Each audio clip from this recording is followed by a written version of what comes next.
11월 5일 화요일 이른 아침입니다. 오늘 말씀 일기 본문은 역대하 6장입니다. 본문을 다음 두 단락으로 나눌 수 있겠습니다. 첫째는 1절 이하 11절 솔로몬의 축복, 둘째는 12절 이하 42절 솔로몬의 기도.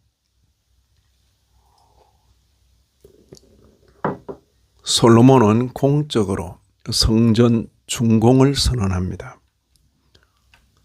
1, 2절입니다. 여호와께서 캄캄한 데 계시겠다 말씀하셨사오나 내가 주를 위하여 거하실 성전을 건축하였사오니 주께서 영원히 계실 처소로소이다. 이어 온 백성을 위하여 축복하였습니다. 백성을 위한 축복은 곧 여호와 하나님 송축입니다. 왕은 여호와께서 선대 다윗에게 말씀하신 것을 이제 이루셨다고 말합니다.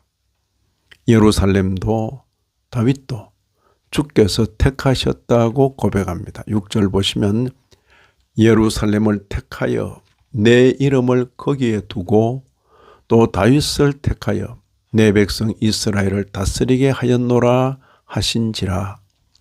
성전 건축과 관련하여 아버지 다윗이 마음을 가졌던 것을 말하고 그 마음을 하나님께서 귀하게 여기신 것도 언급합니다. 하지만 여호와 하나님의 경륜과 섭리는 성전 건축은 다윗이 아니라 솔로몬이 맡을 것이라고 하신 것을 명시합니다. 8절 이하 10절입니다. 여호와께서 내 아버지 다윗에게 이르시되 네가 내 이름을 위하여 성전을 건축할 마음이 있으니 이 마음이 내게 있는 것이 좋도다. 그러나 너는 그 성전을 건축하지 못할 것이요 내 허리에서 나올 내 아들 그가 내 이름을 위하여 성전을 건축하리라 하시더니 이제 여호와께서 말씀하신 대로 이루셨도다. 이처럼 백성을 위한 축복은 여호와 송축입니다.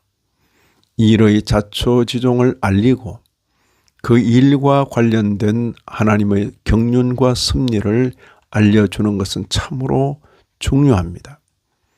백성들로서는 그러한 경륜과 섭리의 실현 현장에 자신들이 속해 있다는 사실을 깨닫기만 해도 비할 바 없는 복입니다. 이어 솔로몬의 기도가 이어집니다. 그는 먼저 선대 다윗에게 하신 약속을 이루어 주시기를 간구합니다. 15절 이하 17절이죠. 다음으로 18절 이하 21절에 자신의 기도를 들어주시기를 간구합니다. 그가 드리는 기도의 내용을 살펴보면 다음과 같습니다. 공의가 실현되기를 원하며 포로에서 자유롭게 되기를 원하며 가뭄 때와 재앙이나 질병 때에 이방인을 위하여 그리고 포로가 되었을 때에 기도를 들어주시기를 구합니다. 그리고 40절 42절을 보시면 마지막으로 성전 봉헌의 기도로 마칩니다. 40절 이하 42절을 보실까요? 나의 하나님이여 이제 이곳에서 하는 기도에 눈을 드시고 귀를 기울이소서. 여호와 하나님이여 일어나 들어가사 주의 능력의 궤와 함께 주의 평안한 처소에 계시옵소서. 여호와 하나님이여 원하옵건대 주의 제사장들에게 구원을 입게 하시고 또 주의 성도들에게 은혜를 기뻐하게 하옵소서. 여호와 하나님이여 주의 기름 부음 받은 자에게서 얼굴을 돌리지 마시옵고 주의 종 다윗에게 베푸신 은총을 기억하옵소서. 이처럼 솔로몬의 기도는 다윗과 맺은 하나님의 언약을 의지해서 드리는 기도입니다. 신앙의 전수는 이처럼 언약의 전수요 기도의 전수입니다. 이것이 영원하신 하나님 앞에서 일생이라는 시공의 제한 속에서 살아가는 인생들이 약속으로 주신 복을 누리는 방식입니다. 이런 말씀을 읽는 신약교회 성도인 우리로서는 먼저 이런 내용을 역사로 받는 것이 중요합니다. 동시에 계시로 받아 우리 신앙의 교훈으로 적용합니다.